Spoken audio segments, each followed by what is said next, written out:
Hey everyone, so today I wanted to show you my new no-dig garden beds. They're just over here in my backyard, and I wanted to go over with you how I put them in. I don't have a lot of footage from putting them in because it was honestly quite boring, but I do want to talk to you about doing a no-dig garden in the city, the materials that I used, and my plan for planting these beds. I've been watching a lot of Charles Dowding, of course, and I noticed that Jessica at Roots and Refuge is doing a similar thing in her beds. So I'm excited for us to all learn together from the wonderful Charles.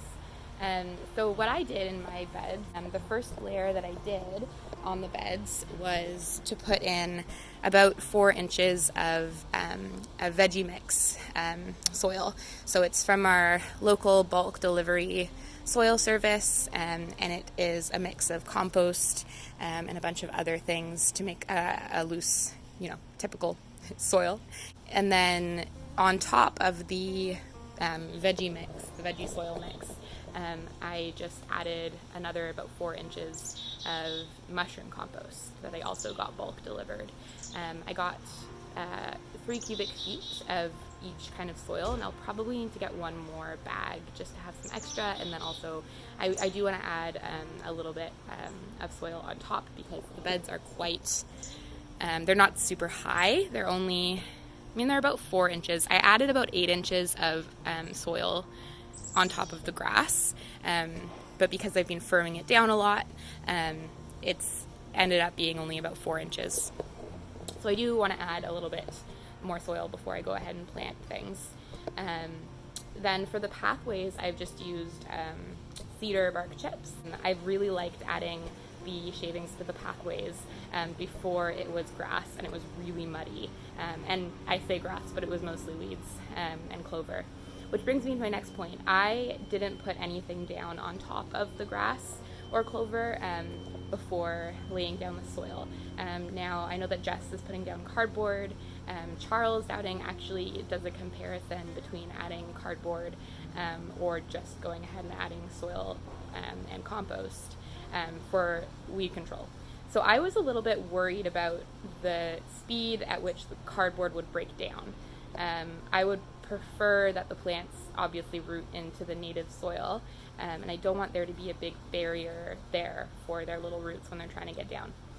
The flip side of that is that I already have, you can see a lot of weeds coming through the compost, which I'm just going to manage by pinching them off kind of at the surface, which will eventually exhaust them. I can also come in with my hori knife and get a little bit deeper.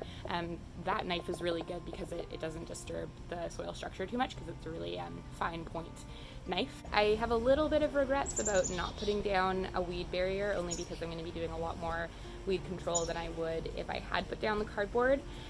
But on the other hand, I was a little bit concerned about how fast the cardboard would break down and how my plants would be able to root into the soil. So I really look forward to seeing how Jess does with the cardboard.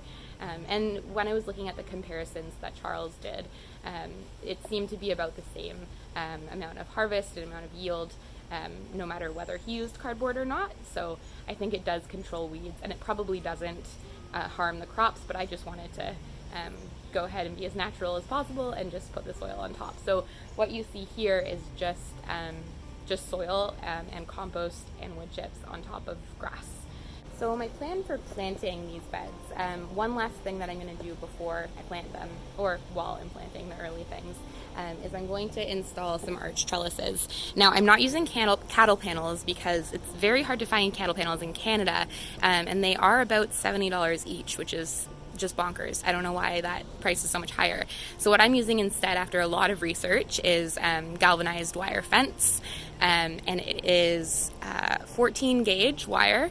I would suggest probably anywhere between 12 and 16 gauge wire, and then I'm going to use the regular T-posts and rent a T-post driver from our local hardware store, and then I'm going to put probably 2, because they're 5 feet wide or 4 feet wide, and then I'm going to cut 18 inches of the wire fence, put the 1 T-post on each side, and then do an arch trellis this way, 2 of them, so like 1 and then another one at the back.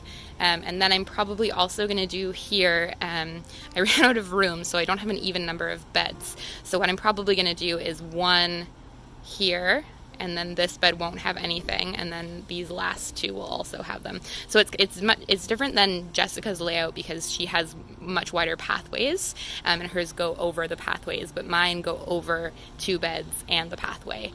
So it'll start at the far end of the bed and then come all the way up and over to the other end of the bed. Because that is about, I do have about 4 feet for both beds and my pathways, just to maximize planting space. So after I get those arched trellises in, I'm going to be doing my tomatoes, climbing up those, and beans and peas. I've already planted my peas, which I'll insert a clip of. I've planted sugar magnolia tendril peas here and sugar snap peas here, and they'll come over the front trellis.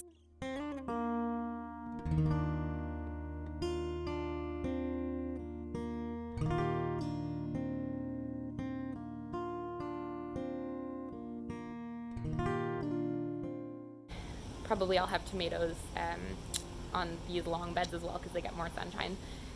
And then, yeah, so I'm going to have tomatoes, peas, beans, Kajari melon, acorn squash, cucumbers, the Beet Alpha cucumbers, and cucamelons on the trellises. I think I'm going to have broccoli at the very back bed. And then I'm going to have some squash. I'm going to have zucchini and yellow patty pan squash.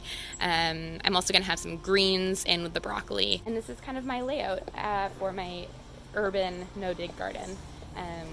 It is very tiny, but the layout that I used is 18 inches wide for the rows, and then as long as you want, really, and then about a foot, just over a foot for the pathways. I wanted to show you in this cold frame inside because I have Chinese broccoli and pak choi, and we've had, like I said, about between -2 and -5 degree weather at night for the past 3 nights or so, and as you can see, these seedlings are doing amazing. They haven't been affected by the frost at all. They also haven't had slugs, which is also really exciting. And then in here I have a heck ton of rudbeckias, and these are also doing really well in the frost. Thanks for coming along with me today to look at my no-dig in-ground garden beds in the city. I hope you liked this video, and I will link any products that I mentioned in the description. And I look forward to sharing more with you on this space as it grows and gets a little more interesting, because right now it's not a lot going on here. Have a good one, guys.